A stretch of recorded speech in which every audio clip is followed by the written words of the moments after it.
স্ক্রিনে যে 4টি সার্কিট দেখতে পাচ্ছেন এই 4টি সার্কিটই কিন্তু আমাদের ব্যাটারির ওভার চার্জিং কাট করে অর্থাৎ ফুল চার্জিং অটোমেটিক কাট করে।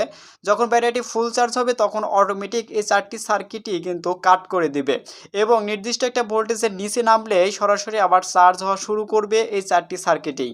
সো ভিডিওটি শুরু করার আগে আপনাদের কাছে ছোট্ট একটা রিকোয়েস্ট, যারা এখন পর্যন্ত আমার চ্যানেলটাকে সাবস্ক্রাইব করেননি প্লিজ চ্যানেলটাকে সাবস্ক্রাইব করে আমার পাশেই থাকবেন। সো চলুন ভিডিওটি শুরু করা যাক। প্রথমে এই ছোট সার্কিটটির কথা বলি। এই সার্কিটটির আইসি নাম্বার হচ্ছে NE555P, অর্থাৎ এটি একটি 555 টাইমার আইসি দিয়ে করা। এই সার্কিটটিও কিন্তু মোটামুটি অনেক ভালোই কাজ করে ছোট সার্কিট হিসেবে।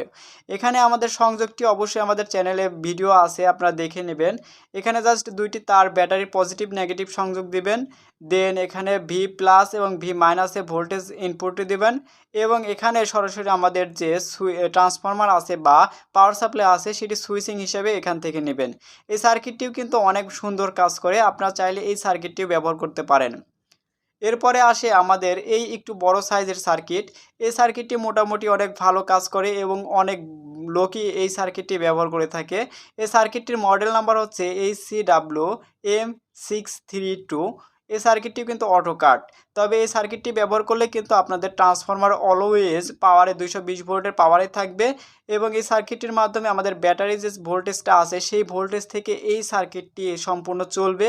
ফলে কিন্তু আমাদের ব্যাটারির চার্জটাও একটু লস হবে। এই সার্কিটে এই বাটনগুলো পেস্ট করে কিন্তু আমাদের হাই ভোল্টেজ এবং লো ভোল্টেজটা সিলেক্ট করে দিতে পারবো।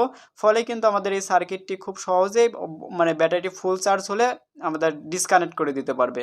এই সার্কিটটিতে আমরা সর্বনিম্ন 10 ভোল্ট থেকে 30 ভোল্ট পর্যন্ত ইনপুটে দিতে পারবো এবং 12 ভোল্ট থেকে 24 ভোল্ট বা 10 ভোল্ট থেকে 24 ভোল্টের যে কোনো ব্যাটারি এই সার্কিটটির মাধ্যমে খুব সহজে চার্জ করতে পারবো। সো এই ছিল এই সার্কিটটির রিভিউ, আপনারা চাইলে এটি ব্যবহার করতে পারেন। এরপরে আমাদের আরেকটি সার্কিট আছে। এই সার্কিটটি মোটামুটি অনেক ভালো কাজ করে। এই সার্কিট এবং এই সার্কিটে প্রায় সেমই, কিন্তু এখানে একটু তফাৎ হচ্ছে এটি 6 থেকে 60 ভোল্ট পর্যন্ত কাজ করতে পারে এবং আমাদের 6 থেকে 60 ভোল্ট পর্যন্ত যে কোনো ব্যাটারিটাকে চার্জ করতে পারে। এই দুইটি বাটনের মাধ্যমে হাই এবং লো ভোল্টেজটাকে খুব সহজে সিলেক্ট করে দিতে পারবো এবং এখানে যে এলইডিটা দেখতে পাচ্ছেন এই এলইডিটা জ্বলা মাত্রই আমাদের ব্যাটারিটি চার্জ হওয়া শুরু করবে।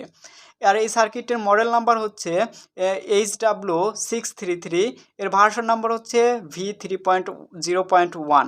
এই সার্কিটটিও মোটামুটি অনেক ভালো কাজ করে, আপনারা এই সার্কিটটি ব্যবহার করতে পারেন। এরপরে আমাদের আরেকটি সার্কিট দেখতে পাচ্ছেন। এই সার্কিটটি মোস্টলি বেশি ব্যবহৃত হচ্ছে এবং খুব ভালো কাজ করে এবং কোনো প্রকার লস ছাড়াই কিন্তু এই সার্কিটটি কাজ করে। এর মডেল নাম্বারও হচ্ছে HCW M633। এই সার্কিটটি এবং এই সার্কিটটি প্রায় সেম হলেও একটু তফাৎ আছে, সেটি আমি অবশ্যই একটি ভিডিওতে দেখিয়ে দিয়েছি, আপনারা চাইলে সেটি দেখতে পারেন আই বাটন থেকে বা ডেসক্রিপশন থেকে।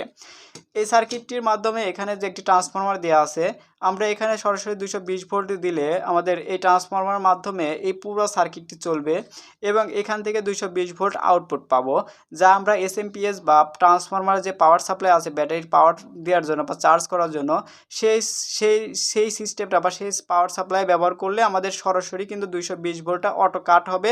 ফলে আমাদের এই চার্জিংয়ের যে পাওয়ার সাপ্লাইটি আছে সেটি অন এবং অফ হবে।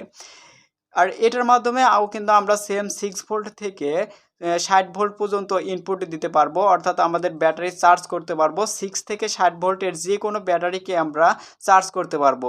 এই দুটি বাটনের মাধ্যমে আমাদের হাই এবং লো ভোল্টেজটা সিলেক্ট করে দিতে হবে। আমাদের এই তিনটি যে সার্কিট দেখতে পাচ্ছেন, এই তিনটি সার্কিটেই কিন্তু আমাদের সরাসরি যে ব্যাটারির কতটুকু ভোল্টেজ আছে সেই ভোল্টেজ এই 7 সেগমেন্ট ডিসপ্লের মাধ্যমে দেখতে পাবো। এই সার্কিট তিনটি খুবই ব্যাপকভাবে ব্যবহৃত হচ্ছে, যার জন্য আপনাদেরকে আমি দেখিয়ে দিলাম। যাই হোক, ভিডিওটি আর বড় করতে চাচ্ছি না। যদি ভিডিওটি ভালো লেগে থাকে তাহলে অবশ্যই লাইক কমেন্ট করবেন, আর আপনি যদি আমার চ্যানেলে নতুন হয়ে থাকেন তাহলে প্লিজ চ্যানেলটাকে সাবস্ক্রাইব করে আমার পাশেই থাকবেন। সবাই ভালো থাকবেন, সুস্থ থাকবেন।